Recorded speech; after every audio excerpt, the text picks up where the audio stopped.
السلام عليكم حبابي، مرحبا بكم مع ضياء الطبخ والجمال. اليوم حبيت نشارك معكم تجربتي مع غسول سيرافي هيدراتينغ كلانسير. هذا الغسول مناسب للبشرة الجافة والنورمال، خفيف بزاف وما يشجفش البشرة. مكوناته فيه سيراميدات وهيلورونيك اسيد اللي يساعدوا على ترطيب البشرة ويحافظوا على النعومة. نروح إلى طريقة الاستعمال، سهلة جدا. نبلل الوجه ونحط كمية صغيرة، نعمل بها مساج خفيف وبعد نشلل مليح. النتيجة البشرة تحسيها مرتاحة ورطبة بلا ما تشد.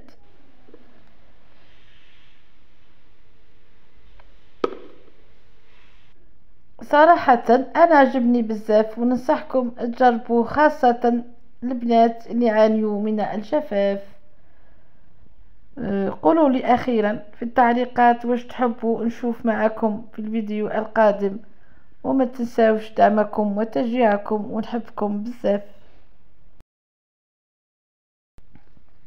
السلام عليكم حبابي، مرحبا بكم مع ضياء الطبخ والجمال. اليوم حبيت نشارك معكم تجربتي مع غسول سيرافي هيدراتينغ كلانسير.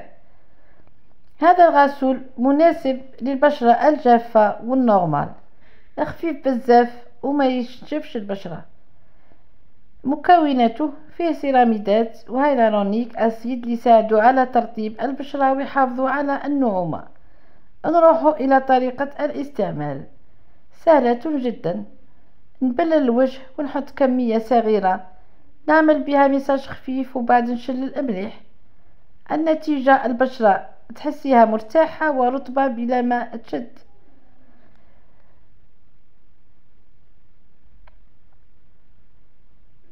صراحة أنا عجبني بزاف وننصحكم تجربوه، خاصة البنات اللي يعانيوا من الجفاف. قولوا لي أخيرا في التعليقات واش تحبوا نشوف معكم في الفيديو القادم، وما تنساوش دعمكم وتشجيعكم، ونحبكم بزاف.